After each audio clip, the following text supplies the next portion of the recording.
Welcome friends, welcome to Sri Swaminarayan. Today we are going to start our new portion of SPI or new.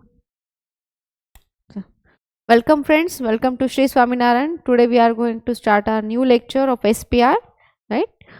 We are going to see some MCQs. So our first MCQ is, which of the following constitute a food chain? तो यहाँ पर उन्होंने क्या पूछा है कि यहाँ पर जितने भी उन्होंने ऑप्शंस दिए, ऑप्शंस में कुछ एनिमल्स के नाम दिए और कुछ प्रोड्यूसर्स भी है. प्रोड्यूसर्स यानी कि हमारा ग्रास प्लांट, राइट. तो यहाँ पर हमें पूछा क्या गया है, सिर्फ और सिर्फ फूड चेन. तो इनमें से कौन है जो प्रॉपर फूड चेन फॉलो कर रहा है, फूड चेन के कौन कौन कॉन्स्टिट्यूएंट्स है. तो पहला ऑप्शन क्या है, grass, wheat, mango, grass, goat and human, goat, cow, elephant, grass, fish and goat. तो आपको क्या लगता है क्या हो सकता है? अगर आप फूड चेन देख रहे हो तो फूड चेन में मोस्टली स्ट्रेटाज होते हैं, राइट. स्ट्रेटाज होते हैं. तो स्ट्रेटाज में अगर आप देखोगे तो पहला जो है वो होते हैं आपके सारे प्रोड्यूसर्स. ठीक है, अगर पहला स्ट्राटा आप अगर देखते हो तो वहाँ पर होते हैं प्रोड्यूसर्स जो एम्पल अमाउंट ऑफ एनर्जी बनाते हैं. प्रोड्यूसर्स आर मोस्टली और बिलोंगिंग टू प्लांट्स. फिर उन प्रोड्यूसर्स को कंज्यूम करने वाला होता है प्राइमरी कंज्यूमर. अगर ग्रास है तो उनको कंज्यूम कौन करेगा, मोस्टली इंसेक्ट्स है. जैसे कि यहाँ पर एग्जाम्पल को अगर आप देख रहे हो तो क्या है, आपका गोट है. फिर उससे कंज्यूम करने वाला होता है आपका सेकेंडरी कंज्यूमर. ये सेकेंड स्ट्राटा है, ये थर्ड स्ट्राटा है, राइट. तो यहाँ पर उनको कहना क्या है कि अगर फूड चेन है तो एक बड़ा सोर्स होगा फूड का, तो उसे कंज्यूम करने वाला कोई और होगा, उसे और फिर सेकेंड मतलब जिसने प्लांट को कंज्यूम किया उसको कंज्यूम करने वाला कोई होगा.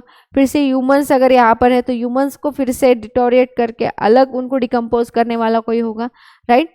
तो यहाँ पर फूड चेन में बैठने वाला प्रॉपर एग्जाम्पल कौन सा है, तो ग्रास. ठीक है, ग्रास कंसिडर कर सकते हैं हम. Grass is constituent of first strata, producers में आता है. लेकिन व्हीट भी तो एक तरीके का प्लांट ही है, तो व्हीट का या फूड चेन का कौन सा संबंध आ गया, राइट. तो सेकेंड ऑप्शन और थर्ड ऑप्शन भी अगर आप देख रहे हो मैंगो, तो ये सिर्फ प्लांट के पार्ट्स है, लेकिन प्रॉपर फूड चेन का कोई यहाँ पर कोरिलेशन दिख रहा है नहीं. ऑप्शन यहीं पर कट हो जाता है. सेकंड अगर आप देख रहे हो ग्रास, गोट एंड ह्यूमन, ये आ सकता है. कैसे, अगर आप प्राइमरी पहले स्ट्राटा में अगर देखोगे तो प्रोड्यूसर अगर आप पहला वाला कंसिडर कर रहे हो ऑर्गेनिज्म, तो ग्रास आया, राइट. यहाँ साइड में लिख लेते हैं ग्रास. तो ग्रास के बाद है गोट. फिर गोट को ह्यूमन कंज्यूम करते, राइट. गोट को ह्यूमन कंज्यूम करते, मतलब प्रॉपर फूड चेन यहाँ पर दिख रही है इन ऑप्शन नंबर सेकेंड, राइट. तो हम उसे कंसिडर करें. लेकिन फिर भी सेकेंड ऑप्शन भले हमें सही लग रहा हो, लेकिन हम ओवर कॉन्फिडेंस में नहीं जाएंगे, थर्ड और फोर्थ भी देख लेंगे. तो गोट है, काव है और एलिफेंट, ये तो सारे क्या आ गए, एनिमल्स आ गए. इनमें कहाँ से फूड चेन आई? क्या गोट को कंज्यूम करने वाला काव है, काव कभी गोट को कंज्यूम करती नहीं, काव तो हर्बीवोर है. Even elephant is a herbivore. यहाँ तो प्रोड्यूसर का एक भी ऑप्शन नहीं दिया, मतलब ये भी अल्टीमेटली कट ही हो जाता है. लास्ट को देखो ग्रास, फिश एंड गोट. क्या फिश टेरेस्ट्रियल हैबिटेट में या एक्वेटिक हैबिटेट में? ऑब्वियसली एक्वेटिक हैबिटेट में. तो ग्रास को कहाँ से फिश कंज्यूम करेगा, और गोट कभी फिश को कंज्यूम करती है? गोट तो हर्बीवोर है, वो तो ग्रास से ही खाएगी. मतलब ये भी ऑप्शन अल्टीमेटली अगर आप स्टडी करके भी जाओ तो कैंसिल ही होता है. तो आपका सही ऑप्शन क्या, option number B, grass, goat and human. कैसे, फूड चेन में एक प्राइमरी प्रोड्यूसर होता है, उसे कंज्यूम करने वाला प्राइमरी कंज्यूमर को कंज्यूम करने वाला सेकेंडरी कंज्यूमर होता है. तो यहाँ पर ग्रास को खाएगा गोट, क्योंकि गोट हर्बीवोर है. और गोट मोस्टली अगर आप ह्यूमंस को देखोगे, ह्यूमंस आर ओमनिवोर, वो प्लांट्स भी खा सकते हैं, एनिमल्स भी खा सकते हैं, राइट. तो ऐसे में ह्यूमंस गोट को कंज्यूम करते हैं, कर सकते हैं. तो यहाँ पर प्रॉपर फूड चेन का एग्जाम्पल है option number B. Next, in a food chain then initial organism is usually, तो अगर आप फूड चेन कंसिडर कर रहे हो तो जो आपका पहला यानी कि पहला फूड चेन का ऑर्गेनिज्म होगा वो मोस्टली क्या होंगे, प्रोड्यूसर्स होंगे। तो प्रोड्यूसर्स कौन है इसमें से, उन्होंने ट्विस्ट करने के लिए लैंग्वेज देखो कैसे ट्विस्ट किया है। ए है photosynthetic, second is herbivore, saprophytic, parasitic. तो अगर आपको इनके मीनिंग पता है तो फोटोसिंथेटिक यानी कि क्या, जो खुद का खाना खुद बनाते हैं, producers which are plants. Plants क्या करते हैं, खुद का खाना खुद बनाते हैं by the process of photosynthesis. Herbivore, plants को कंज्यूम करने वाले, plant consuming organism, right. Saprophyte, saprophyte living on dead and decaying matter, living on dead and decaying matter. And parasitic, living on host, living on another organism, right? ये तो आपको पता होगा। तो यहाँ पर उन्होंने फूड चेन बताया। फूड चेन में पहला ऑर्गेनिज्म क्या होता है, हमेशा मैंने पहला स्ट्राटा क्या निकाला, प्रोड्यूसर्स का। तो प्रोड्यूसर्स कौन है, जो एम्पल अमाउंट ऑफ एनर्जी बनाते हैं, मोस्टली वो प्लांट्स होते हैं। और यहाँ पर उन्होंने प्लांट्स वर्ड ना करते, उनका एक फंक्शन वहां पर दिया है, दैट इज फोटोसिंथेसिस। तो सही आंसर क्या है, फोटोसिंथेसिस। ओके, आगे आपका answer. Next, Which of the following represent a possible food chain found in a pond? तो यहाँ पर उन्होंने प्रोड्यूसर्स दिए, प्राइमरी कंज्यूमर दिया और सेकेंडरी कंज्यूमर दिया। तो प्राइमरी कंज्यूमर में पहला ऑप्शन है ग्रीन अलगी, फिश और मॉस्किटो लार्वा। सेकेंड है fish, then green algae, mosquito larva. फिर यहाँ पर है mosquito larva, fish, green algae, mosquito larva and fish.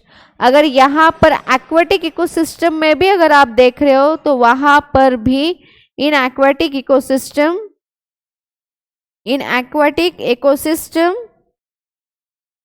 First strata is always of producers. तो प्रोड्यूसर्स में कौन कौन आ सकता है, फाइटोप्लैंक्टन्स आ सकते हैं, ठीक है, और जू प्लैंक्टन्स आ सकते हैं। फाइटोप्लैंक्टन्स एंड जू प्लैंक्टन्स दोनों भी आ सकते हैं। तो ऐसे में तो पहले देख लो कि प्राइमरी प्रोड्यूसर्स में अलगी मोस्टली वो भी कैसी होती है, फोटोसिंथेसिस होती है। ग्रीन अलगी दिया मतलब वो तो डेफिनेटली 100% वो क्या करेगी, फोटोसिंथेसिस ही करेंगे। तो यहाँ पर कैंसलेशन का भी ऑप्शन आता है। यहाँ पर प्राइमरी प्रोड्यूसर में देख लो, ए ऑप्शन में ग्रीन अलगी दिया है, बी में फिश दिया है, मस्किटो लार्वा दिया है। तो option number B and option number C ऐसे भी कट हो जा रहे हैं आपके। तो ऑप्शन नंबर ए और डी में से आपको अब सिलेक्ट करना है। तो प्राइमरी प्रोड्यूसर्स के पास चले जाओ।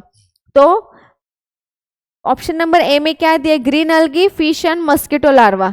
तो फिश बड़ा है या मस्किटो लार्वा बड़ा है, हाँ? तो जाहिर सी बात है फिश सबसे बड़ा है, तो ये तो प्राइमरी कंज्यूमर होगा नहीं और मस्किटो लार्वा सेकेंडरी कंज्यूमर होगा नहीं। तो सही क्या है आपका, ऑप्शन नंबर डी, कि जहां पर प्रोड्यूसर ग्रीन अलगे है फिर उसको कंज्यूम करने वाला मॉस्किटो लार्वा है जो उससे थोड़ा बड़ा है, और इस मॉस्किटो लार्वा को कंज्यूम करने वाला फिर फिश है। Fish as compare to your mosquito larva is definitely bigger, right, is definitely bigger. तो आपका सही sequence primary producers, primary consumer और सेकेंडरी कंज्यूमर के पॉइंट ऑफ व्यू से कौन है फिर, green algae, mosquito and fish. तो ऑप्शन नंबर डी आपका सही है। Disposable plastic plates should not be used because, अब प्लास्टिक पर बहुत बैन आया, प्लास्टिक यूज पर बहुत सारा बात किया जाता है। तो ये क्यों बैन करना चाहिए या फिर उसे क्यों नहीं यूज करना चाहिए, जरा एक बार हम ऑप्शंस को देखते हैं। They are made up of light weight material, they are made up of toxic material, they are made up of biodegradable material, and last is they are made up of non biodegradable material. तो option कौन सा सही है, light weight से उसका कोई reason है क्या? हाँ, भले हमारे कन्वीनियंस के लिए हमने उसे लाइट वेट बनाया होगा, लेकिन ये कोई रीजन है क्या कि हमें उसको यूज नहीं करना चाहिए? उल्टा, वो जब लाइट वेट होगा लोग तो उसे ज्यादा यूज करने लग जाएंगे। मतलब ये आंसर तो हो नहीं सकता। टॉक्सिक मटेरियल, अगर वो टॉक्सिक मटेरियल से बना है तो कोई उसे यूज करेगा क्या? नहीं। मतलब ये भी ऑप्शन आपका कट हो जा रहा है। प्लास्टिक क्या कभी भी बायोडिग्रेडेबल हो सकता है? नहीं, plastic is never ever a biodegradable material. हाँ, भले ही हाल फिलहाल में अभी उसके ऊपर रिसर्च चल रहा है कि अब पूरा अगर आप ग्लोब देख लो वर्ल्ड वाइड, प्लास्टिक पर लोग इतने ज्यादा डिपेंडेंट हो चुके हैं कि कोई भी चीज हो तो पहले वो वहां पर प्लास्टिक आप देखोगे। तो ऐसे में नेचर के पॉइंट ऑफ व्यू से एनवायरमेंट को हार्म ना हो इसलिए बायोडिग्रेडेबल प्लास्टिक बनाया जा सकता है क्या? इस पर बहुत सारे साइंटिस्ट काम कर रहे हैं, लेकिन हाल फिलहाल में जो आपके घरों में आपके आसपास जो प्लास्टिक आपको देख रहा है क्या वो बायोडिग्रेडेबल है? नहीं। तो हमें प्लास्टिक क्यों नहीं यूज करना चाहिए? क्योंकि वो कैसा है? नॉन बायोडिग्रेडेबल मटेरियल है। वो सालों साल तक वैसा का वैसा रहता है, जिसकी वजह से नेचर को बहुत ज़्यादा हार्म होता है। इसलिए हमें डिस्पोजेबल प्लास्टिक प्लेट्स को नहीं यूज करना चाहिए, क्योंकि वो कभी भी डिग्रेड नहीं हो सकती। ठीक है, आई कॉन्सेप्ट ध्यान में। Next, in a food chain the third trophic level is always occupied by. तो क्या लगता है आपको? जो थर्ड आपका जो कंज्यूमर होगा, मतलब अगर आप मैंने स्ट्रैटा निकाला तो ये है प्रोड्यूसर्स, राइट। फिर आते हैं आपके प्राइमरी कंज्यूमर। अब प्राइमरी जो कंज्यूमर है वो उनको अवेलेबल फूड क्या है? प्लांट से। तो प्राइमरी कंज्यूमर मोस्टली सारे कैसे होंगे आपके? Herbivores, right. लेकिन जो सेकेंडरी कंज्यूमर है या फिर सेकेंडरी कहो, टर्शरी कहो, उसके अब टॉप कंज्यूमर कहो, वो अब क्या कंज्यूम करेंगे? उनके लिए कौन अवेलेबल रहा? Primary consumer. Primary consumer mostly अगर भले उनका फूड खुद का प्लांट हो, लेकिन वो दूसरों के लिए एज इट इज एनिमल वो खुद एक फूड बन सकते हैं, राइट। तो secondary consumer are mostly your carnivores. They are mostly carnivores. क्यों? क्योंकि प्रोड्यूसर्स तो प्लांट है, ठीक है। उन्होंने खुद का खाना, खुद को एनर्जी चाहिए तो खुद के एनर्जी के लिए खुद का खाना खुद ने बनाया। कैसे? In the presence of sunlight, जो भी इनऑर्गेनिक फॉर्म था उसको यूज किया, ग्लूकोज बनाया, अपनी एनर्जी बनाई। लेकिन प्राइमरी कंज्यूमर ने क्या किया? इसी प्लांट को यूटिलाइज किया खुद को जिंदा रखने के लिए। तो जैसे कि प्राइमरी कंज्यूमर का फूड प्लांट था, इसलिए हमने उसे क्या कहा? हर्बीवोर। लेकिन सेकेंडरी कंज्यूमर का फूड अब क्या रहेगा? उसके लिए तो सारे प्राइमरी कंज्यूमर में जितने भी ऑर्गेनिजम्स आते हैं, जितना भी एनिमल मटेरियल है, वही उसका फूड बन गया। क्योंकि वो उस प्राइमरी कंज्यूमर को खाएगा तभी तो खुद को एनर्जी गेन करेगा। तो अगर प्राइमरी कंज्यूमर खुद ही एनिमल है तो सेकेंडरी कंज्यूमर का फूड क्या हुआ? एनिमल। तो जो ऑर्गेनिज्म एनिमल्स को कंज्यूम करता है वो कौन हो गए? आपके कार्निवोर। तो यहाँ पर आपको पूछा क्या गया है कि जो फूड चेन है उसमें जो थर्ड ट्रॉफिक लेवल है, ये फर्स्ट ट्रॉफिक लेवल, ठीक है, ये सेकेंड ट्रॉफिक लेवल, ये third trophic level. Trophic level और कंज्यूमर की कॉन्सेप्ट अलग है। ये जो स्ट्रेटस मैंने बनाया है वो ट्रॉफिक लेवल है, ठीक है। स्ट्रैटिफिकेशन जो दिया उसको मैंने ट्रॉफिक लेवल नाम दिया, और जो उसके अंदर है उसे मैंने क्या कहा है? उसे उसके फंक्शनलिटी के बेस पर मैंने कैटेगराइज किया है। Producer, consumer. Primary consumer mostly herbivores होते, फिर कार्निवोर्स होते, फिर टॉप कार्निवोर्स आते, ठीक है। तो यहाँ पर थर्ड ट्रॉपिक लेवल पर कौन आता है वो उन्होंने पूछा है। तो थर्ड ट्रॉपिक लेवल पर आए सेकेंडरी कंज्यूमर। सेकेंडरी कंज्यूमर का खाना है प्राइमरी कंज्यूमर, और प्राइमरी कंज्यूमर सारे क्या है? एनिमल्स है। इसलिए वो कौन हो गए? उनका फूड कैसा हुआ? एनिमल्स का होने की वजह से हमने उन्हें क्या कहा? वो सिर्फ और सिर्फ एनिमल कंज्यूम करते, इसलिए हमने उन्हें कहा कार्निवोर, ठीक है। Next, accumulation of non-biodegradable pesticide in the food chain in increased amount at each higher trophic level is known as eutrophication, pollution, biomagnification and accumulation. तो क्या हो रहा है? बायोमैग्निफिकेशन हो रहा है। सही आंसर क्या है? बायोमैग्निफिकेशन। पहले इन टर्म्स को समझ लो, फिर मैं आपको ये क्वेश्चन के पॉइंट ऑफ व्यू से एक्सप्लेनेशन देती हूँ। यूट्रोफिकेशन क्या होता है? यूट्रोफिकेशन में आपका जो वाटर बॉडी है, वाटर बॉडी के ऊपर बहुत ज्यादा क्या होता है, आपका जो वाटर प्लांट्स है उनका ओवर ग्रोथ होता है। ठीक है, वाटर प्लांट्स का ओवर ग्रोथ होता है।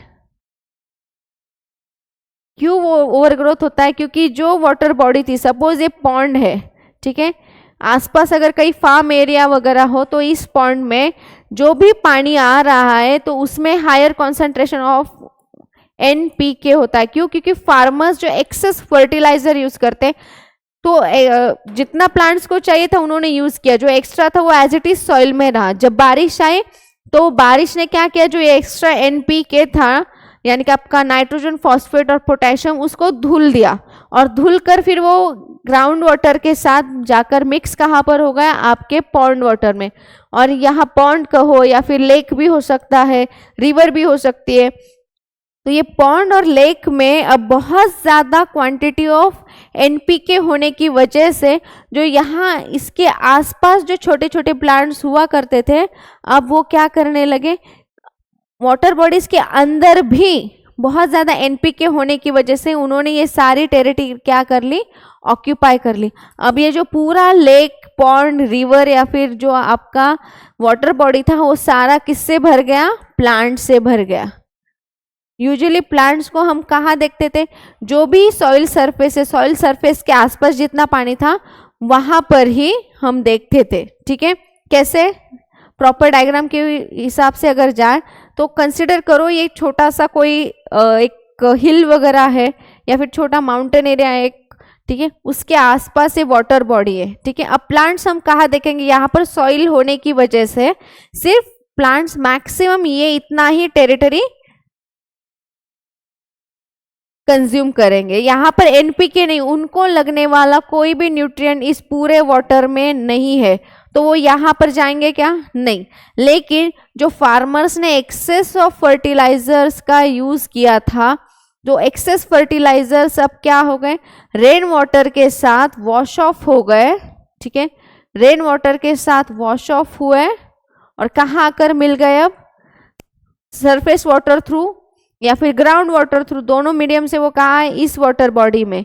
ठीक है, बहुत ज़्यादा अब यहाँ पर NPK होने की वजह से इन प्लांट्स को अगर सारा जो न्यूट्रिएंट उन्हें चाहिए वो सॉइल से ना मिलकर अब वाटर बॉडी में भी मिल रहा है, तो ये वाटर सरफेस पर जितना भी जो प्लांट्स वाटर पर फ्लोट कर रहे थे, जो आपके एक्वाटिक प्लांट्स है, वो अब यहाँ पर भी न्यूट्रिएंट होने की वजह से वो सारा एरिया क्या कर रहे हैं? अब कवर कर रहे हैं। मतलब पूरा एरिया अब पूरा किससे हो गया कवर?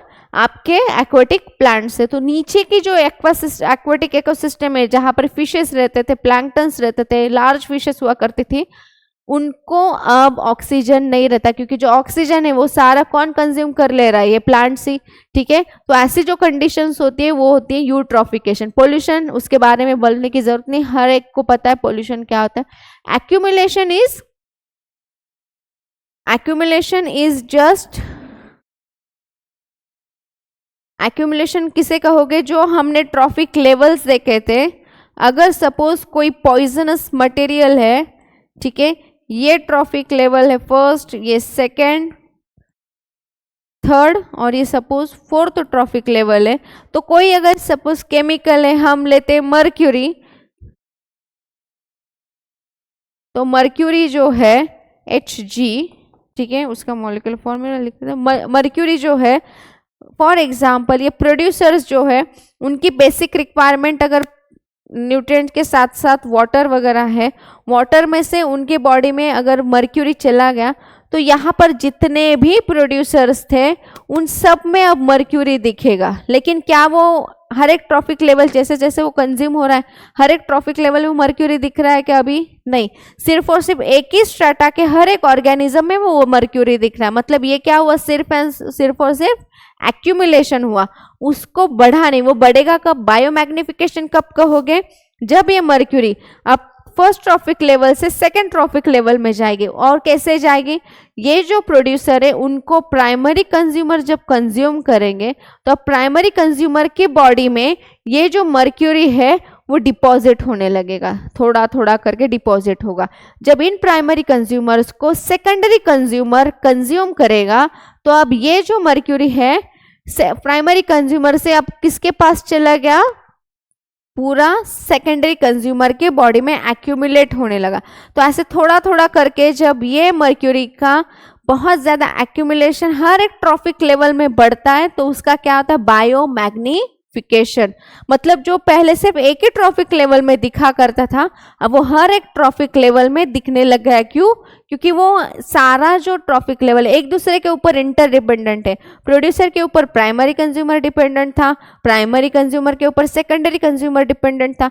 तो फूड के लिए उन्होंने एक दूसरे को कंज्यूम किया, लेकिन हुआ क्या, जो उसके अंदर का कंटेंट था, जो पॉइजनस मटेरियल था, जो मर्क्यूरी था, अब वो एक स्ट्राटा से लेकर एक ट्रॉफिक लेवल से लेकर दूसरे ट्रॉफिक लेवल पर गया। इसीलिए उसे हमने क्या कहा, बायोमैग्निफिकेशन। इसीलिए accumulation of non biodegradable pesticide in the food chain and increase in amount at each trophic level। हर एक ट्रॉफिक लेवल पर उसकी अमाउंट बढ़ती ही जा रही है, ठीक है। तो ऐसे में उसे क्या कहोगे, बायोमैग्निफिकेशन। सिर्फ एक ही ट्रॉफिक लेवल पर रहता तो वो था आपका एक्यूमुलेशन, लेकिन अगर वो बढ़ता जा रहा है उसका अमाउंट हर ट्रॉफिक लेवल में तो वो होता है आपका बायोमैग्निफिकेशन।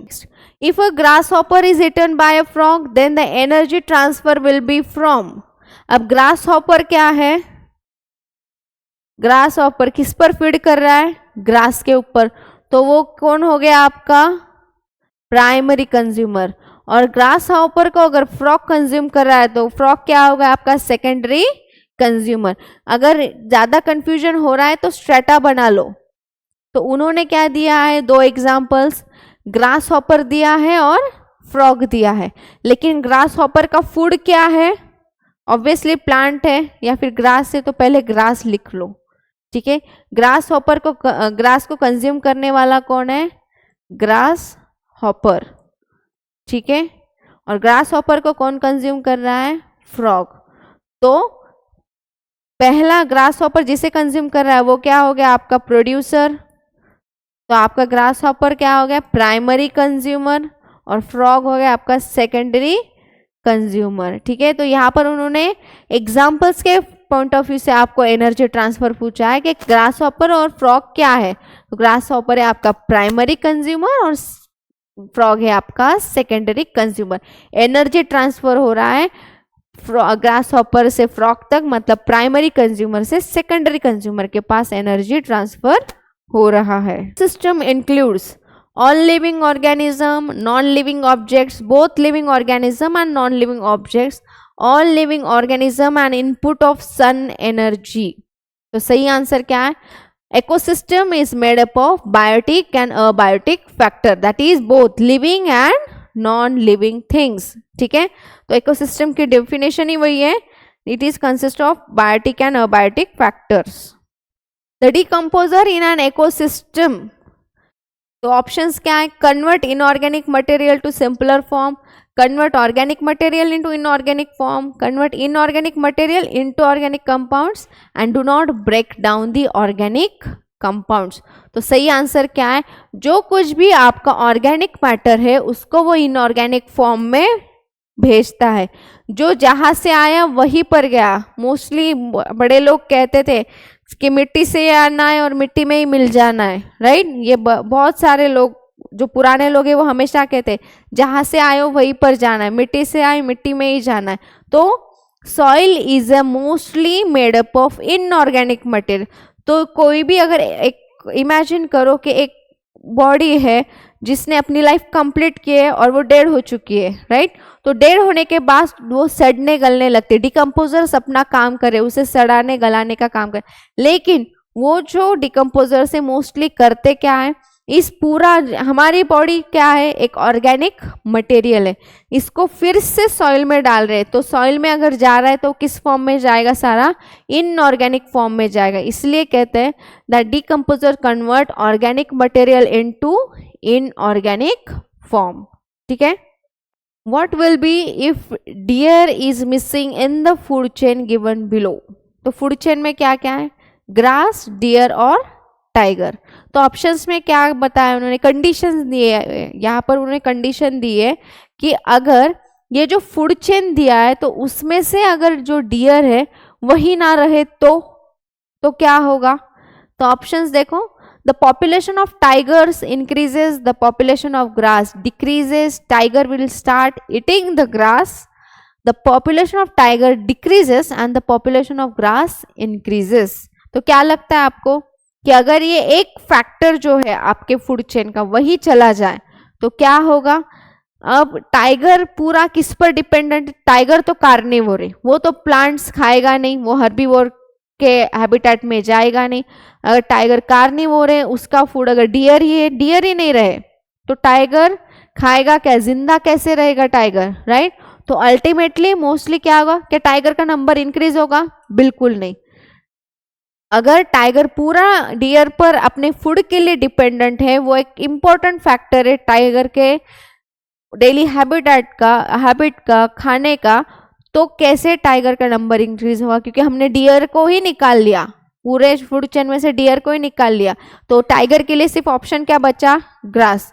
तो ग्रास तो टाइगर के किसी काम का नहीं है, तो क्या टाइगर का नंबर इंक्रीज होगा, नहीं, ग्रास का नंबर डिक्रीज होगा। ग्रास को कोई अफेक्ट ही नहीं हो रहा है, वो खुद का खाना खुद ही बना रहा है, तो वो अपने नंबर खुद कंट्रोल कर सकता है, मतलब उसको किसी और के ऊपर अपने डेली नीड्स के लिए कोई डिपेंडेंसी दिखाने की जरूरत नहीं। तो ग्रास का नंबर डिक्रीज होने की तो कोई बात आती नहीं। Tiger will start eating grass, ये कभी नहीं हो सकता। टाइगर आर स्ट्रिक्टली कार्निवोर्स और ये कभी होगा नहीं। आज तक तो इस अर्थ पर एक भी टाइगर ऐसा नहीं देखा गया जो कि ग्रास खाता हो, राइट। तो ऑप्शन नंबर डी क्या है, population of tiger will decrease and the population of grass will increase। Definitely यही होगा, option number D is correct. क्यों, क्योंकि अगर टाइगर को फूड ही नहीं मिला तो वो स्टार्व करेगा और स्टार्वेशन की वजह से हो सकता है कि बहुत सारे टाइगर्स की डेथ हो जाए, क्योंकि अगर डियर को हमने कंप्लीटली निकाल लिया फूड चेन से तो टाइगर के लिए फूड ना बचने की वजह से वो स्टार्वेशन की वजह से डेथ होगा, और ऐसे ही करके जो जितने भी टाइगर्स हैं उनके नंबर सब स्टार्वेशन की वजह से, डेथ होने की वजह से क्या होगा, डिक्रीज होने लगे। और पॉपुलेशन ऑफ ग्रास वो तो बढ़ेगा ही, क्योंकि ग्रास को खाने वाला अगर कोई रहा ही नहीं तो ग्रास का नंबर अल्टीमेटली बढ़ता ही चला जाएगा ना, राइट। तो option number D is correct. Which pollutant released into the air during refrigeration and air conditioning is the greatest contributor to depletion of ozone? तो यहाँ पर क्या दिया, BHC, DTT, CFC, UNEP। तो हम बचपन से पढ़ते आ रहे हैं कि AC में CFC और रेफ्रिजरेटर और AC में बहुत ज़्यादा CFC होने की वजह से ग्लोबल वार्मिंग में बहुत ज़्यादा बढ़ावा आ चुका है, ओजोन लेयर का डिप्लीशन हो रहा है, राइट। तो हमने पहले से ही पढ़ा है। तो वो मेन गैस कौन था आपका, CFC। ये फैक्चुअल क्वेश्चन था, बचपन से पढ़ रहे हो, इजी भी था।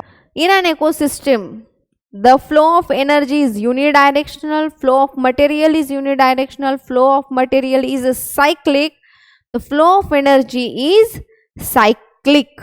तो सही क्या है, in an ecosystem the flow of energy is unidirectional, the flow of material is unidirectional, the flow of material is cyclic। सही ऑप्शन यहाँ इकोसिस्टम के पॉइंट ऑफ व्यू से क्या है, मटेरियल इज साइक्लिक। जो जहाँ से आ रहा है फिर से पूरा लाइफ साइकिल कंप्लीट करके उसी में मिल जा रहा है। जो सॉइल से प्लांट्स आ रहे हैं, प्लांट्स को कंज्यूम कर रहे हैं, कंज्यूमर की डेथ हो रही है, फिर से उन कंज्यूमर्स का डिकम्पोजर्स क्या कर रहे, डिटोरिएशन कर रहे हैं और फिर से उसके ऑर्गेनिक मैटर को इनऑर्गेनिक मैटर में ट्रांसफर कर रहे हैं।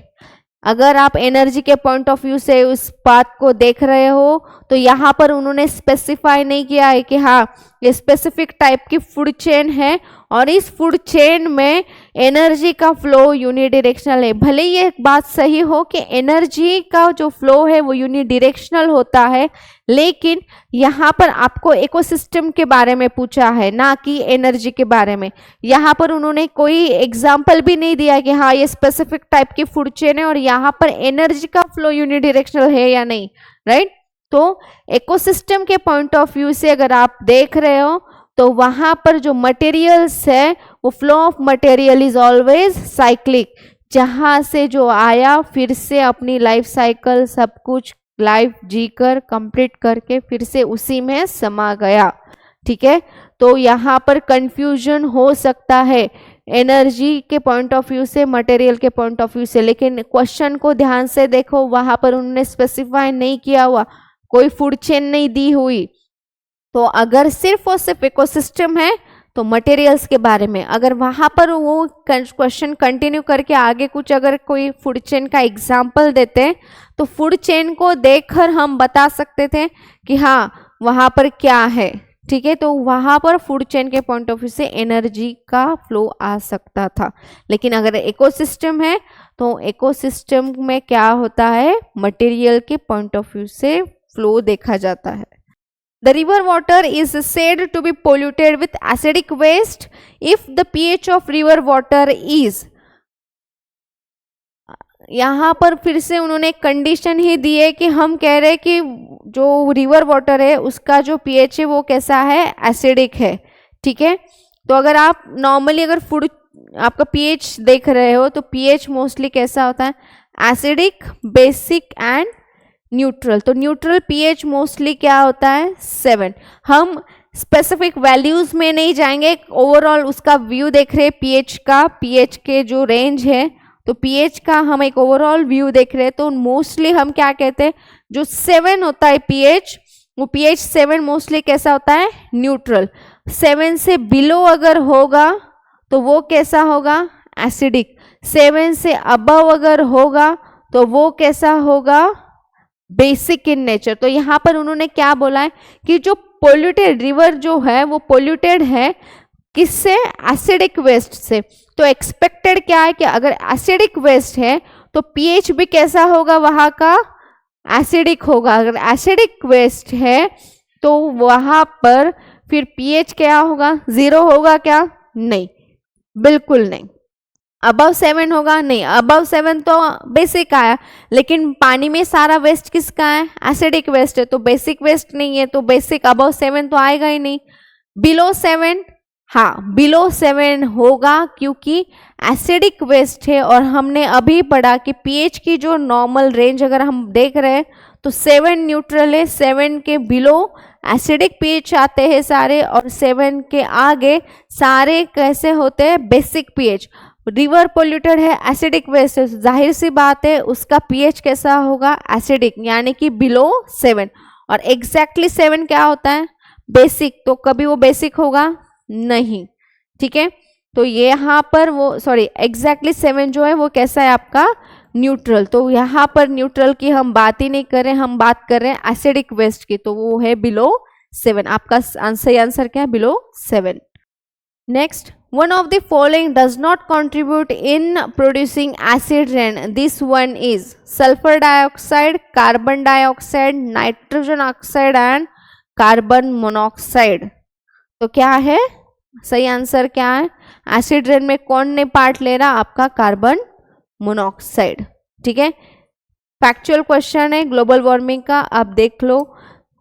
The poisonous gas which reduces the oxygen carrying capacity of blood to a large extent is, कौन सा है, कार्बन मोनोऑक्साइड, ठीक है। क्यों, क्योंकि कार्बन मोनोऑक्साइड की जो बाइंडिंग एबिलिटी है आपके आरबीसी से, आपके हीमोग्लोबिन प्रोटीन से, वो बहुत ज़्यादा है as compare to oxygen and carbon dioxide.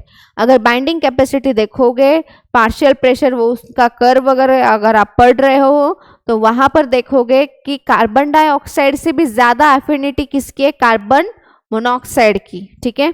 Oxygen और कार्बन डाइऑक्साइड से पहले भी कौन बाइंड कर सकता है, उस आपके ऑक्सीजन कैरिंग कैपेसिटी पर कौन ज्यादा इफेक्ट डाल सकता है? Carbon monoxide. अगर आपके बॉडी में एट ए टाइम अगर कार्बन मोनोऑक्साइड है, कार्बन डाइऑक्साइड है और ऑक्सीजन भी है, तो सबसे पहले जाकर अगर कोई आरबीसीज के हीमोग्लोबिन मतलब हीमोग्लोबिन प्रोटीन को अगर कोई बाइंड कर रहा है तो वो कार्बन मोनोऑक्साइड होगा। ठीक है, तो यहाँ पर उन्होंने पॉइजनस गैस की जो प्रेजेंस है उसके वजह से ऑक्सीजन कैरिंग कैपेसिटी को अफेक्ट होते हुए दिखाई दिया गया। और क्यों हुआ है? क्योंकि पॉइजनस गैस वहां पर कौन सा था? कार्बन मोनोऑक्साइड था, इसीलिए ऑक्सीजन कैरिंग कैपेसिटी पर अफेक्ट हुआ।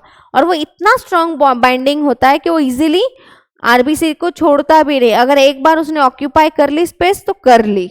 ठीक है, which of the following is not a fossil fuel? Fossil fuel यानी कि क्या? जो आपका पहले से ही नेचर में अवेलेबल जो भी आपका फ्यूल था, तो वो इनमें से कौन सा नहीं है? तो एलपीजी, हाँ वो एलपीजी आपका एक फॉसिल फ्यूल है, नेचुरल गैस फॉसिल फ्यूल है, सीएनजी भी फॉसिल फ्यूल है, लेकिन बायोगैस नहीं है।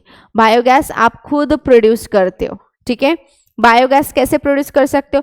जो भी काउडंग वगैरह है या फिर जो भी ऑर्गेनिक वेस्ट मटेरियल है उसको आप अनएरोबिक कंडीशन में अगर आप रख रहे हो तो उससे आप क्या प्रोड्यूस करें? मीथेन गैस, जो कि बायोगैस है, जिसका यूज आप डेली एक्टिविटीज जो आपका घर का कुकिंग वगैरह है जहां पर एनर्जी का यूज करते हो गैस का, तो वहां पर आप उसे यूज कर सकते हो। लेकिन बाकी के सारे कैसे है?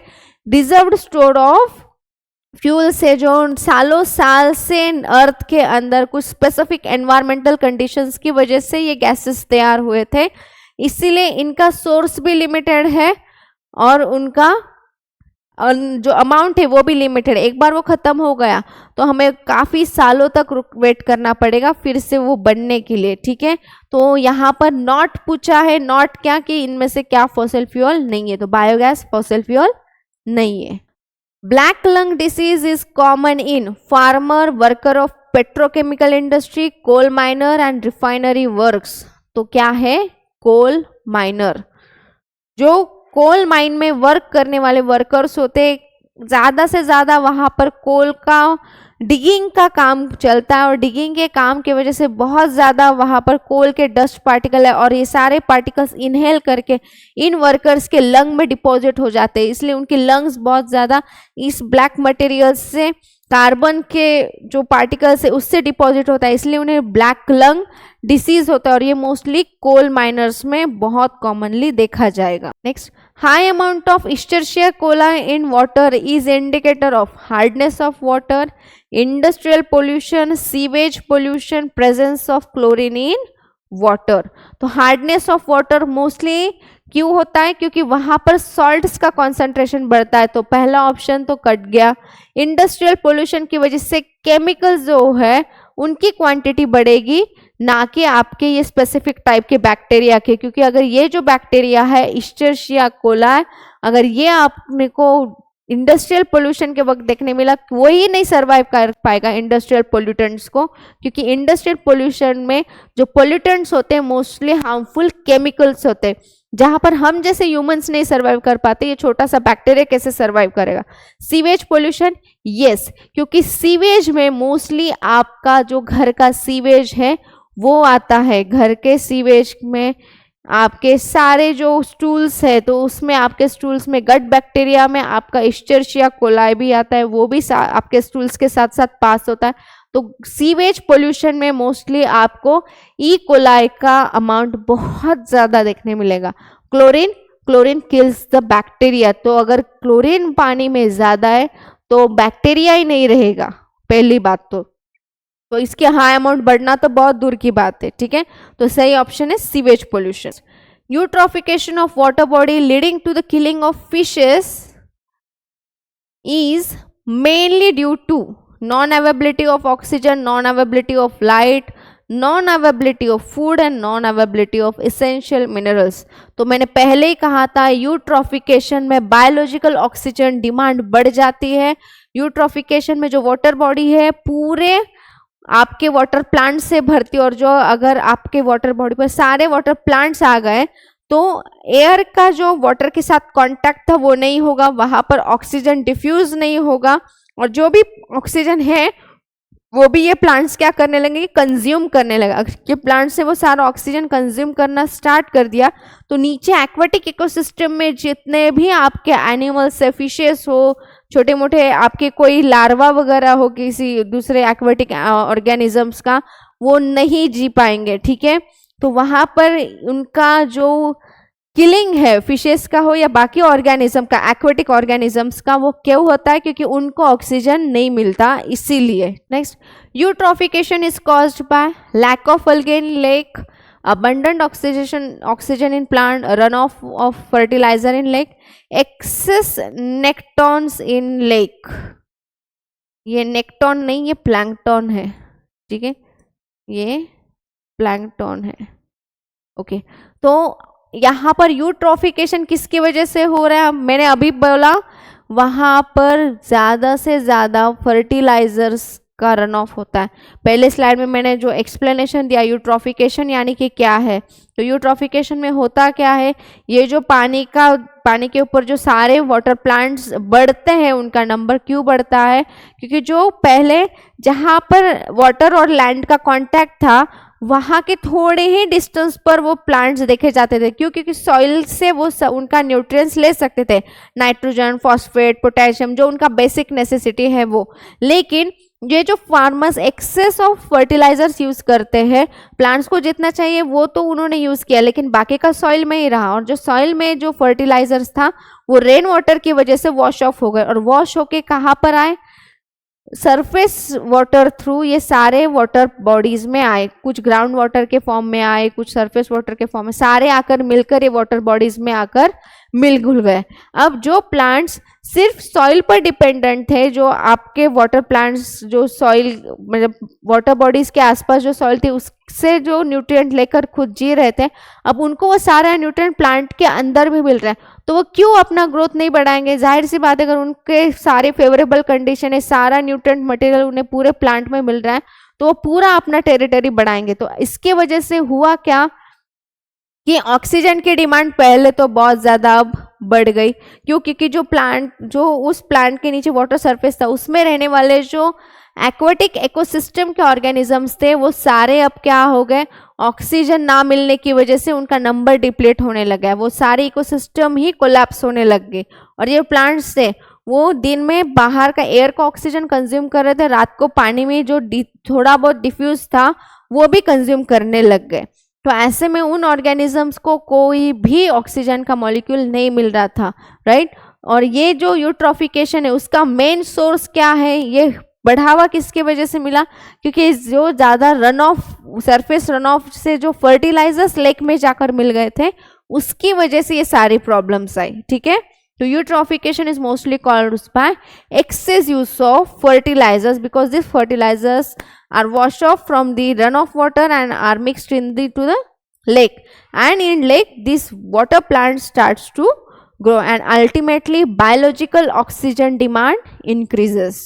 Soil pollutants affecting food chain and food web by killing microorganisms are, तो यहाँ पर उन्होंने सॉइल पोल्यूटेंट्स पूछा है। कौन से सॉइल पोल्यूटेंट्स, जो कि फूड चेन और फूड वेब दोनों को हैम्पर कर रहे हैं। तो पहला है agricultural waste, next is pesticide, pathogens and nitrogen dioxide. तो मोस्टली क्या होगा आपका पेस्टिसाइड, क्योंकि जो सॉइल है तो सॉइल में मोस्टली आप क्या यूज कर रहे हो, फर्टिलाइजर्स, फार्मर्स है, फार्मिंग कर रहे हैं, सॉइल है, तो वहाँ पर फर्टिलाइजर्स का, पेस्टिसाइड्स का, हर्बिसाइड का, वीडिसाइड्स का बहुत ज़्यादा यूज़ होगा, और ये एक्सेस यूज़ करने की वजह से इनका अब एक्यूमुलेशन होगा, फिर बायोमैग्निफिकेशन होगा उन पर्टिकुलर केमिकल्स का, और वहाँ के जो ऑर्गेनिजम्स है, खास करके माइक्रो ऑर्गेनिजम्स, वो सबसे पहले जाकर अफेक्ट होंगे और उनका नंबर कम होगा। तो ये सब क्यों हो रहा है, आपके पेस्टिसाइड की वजह से। Next, ozone hole refers to hole in ozone layer, reduction in thickness of ozone layer in stratosphere, reduction of thickness of ozone in troposphere, and increased concentration of ozone. तो सही आंसर क्या है? Reduction in thickness of ozone layer in stratosphere. अगर ozone layer कहीं देखी जाती है तो वो सिर्फ और सिर्फ स्ट्रेटोस्फीयर में देखी जाती है, और अगर स्ट्रेटोस्फीयर में जो ओजोन की लेयर है उसकी थिकनेस अगर कम होने लगी, थिकनेस कम होगी और साथ ही साथ जहां पर थिकनेस बहुत ही ज़्यादा कम हो गई वहां पर पूरा कंप्लीट ओजोन का लेयर ही चला जाएगा। वहां पर मतलब होल के जैसा, रियल होल नहीं दिखेगा, लेकिन वहां की थिकनेस बहुत ज़्यादा कम होती है, और इतना थिकनेस जो कम हो जाता है जहां से सनराइज इजीली पास हो सकती है, तो ऐसे में ये थिकनेस कम होता है। लेकिन वो स्पेसिफिकली आपको कहाँ देखने मिलेगा? स्ट्रेटोस्फीयर में, क्योंकि ओजोन लेयर कहाँ देखी जाती है? आपकी स्ट्रेटोस्फीयर में। तो option number B is your correct answer. Ozone hole is caused by acetylene, ethylene, chlorofluorocarbon and methane. तो पहले ही कहा था CFC आर मोस्टली और ग्लोबल वार्मिंग गैसेस। पहले से बहुत पुराने, जब से इंडस्ट्रियल रेवोल्यूशन हुआ था, जब ये नई नई चीज़ों का इनोवेशन हुआ था, वहाँ पर ये गैसेस यूज होते थे। और यहाँ पर हम जो हाउस होल्ड जो है हाउस से भी बहुत ज़्यादा CFC रिलीज होता था, और वो क्या करता था? ओजोन लेयर को डिप्लीट करने के लिए रिस्पॉन्सिबल था। Result of ozone layer is green house effect, global warming, acid rain, UV radiation reach the earth. तो सही आंसर क्या है? UV रेडिएशन रीच दी अर्थ। क्योंकि ओजोन लेयर का काम क्या है कि वो जो सन से आने वाली हार्मफुल रेज है उनको फिल्टर करता है। अर्थ सरफेस पर कभी भी वो UV रेडिएशंस को आने नहीं देता। तो जो UV रेडिएशंस है, अगर ओजोन होल बन रहा है, ओजोन लेयर की थिकनेस कम हो रही है, तो जो सन रेज से हार्मफुल रेज आते हैं सन से, तो उनमें जो UV रेडिएशन उनका इजीली पास ऑन होकर वो अर्थ सरफेस पर इजीली आते हैं, जिसकी वजह से बहुत ज़्यादा स्किन डिसीजेस भी देखने मिलते हैं। तो मोस्टली ओजोन लेयर का जो मेन इफेक्ट है वो है UV radiation reach the earth. UV radiation bring about skin cancer, mouth cancer, lung cancer, liver cancer. तो ये रेडिएशन है आकर सरफेस पर टकराएंगे तो सरफेस ह्यूमंस का मोस्टली एपिडर्मल सरफेस वहाँ पर एक्सपोज होगा, स्किन एक्सपोज होगी, इसलिए मोस्टली आपको क्या होगा? Skin cancer. अगर आप UV रेडिएशंस के कांटेक्ट में आ रहे हो तो मोस्टली वहाँ पर आपको क्या देखा जाएगा? Skin cancer. ठीक है, होप सो आज के क्वेश्चंस आपको समझ में आए हो। थोड़ा सा आपको एनवायरनमेंट के जो पोल्यूशंस वगैरह है उस टॉपिक को कवर करना होगा। इकोसिस्टम है, इकोसिस्टम में आपको थोड़ा सा इकोसिस्टम के बारे में पढ़ना होगा, फूड चेन और फूड वेब के बारे में पढ़ना होगा, उस पर क्वेश्चंस आएंगे। मोस्टली ये गवर्नमेंट एग्जाम वालों का हॉट टॉपिक है, फेवरेट टॉपिक है इकोलॉजी, मतलब इकोसिस्टम एंड एनवायरनमेंट। उस टॉपिक को बहुत अच्छे तरीके से करके जाएगा। ठीक है, थैंक यू, मिलते हैं नेक्स्ट लेक्चर में।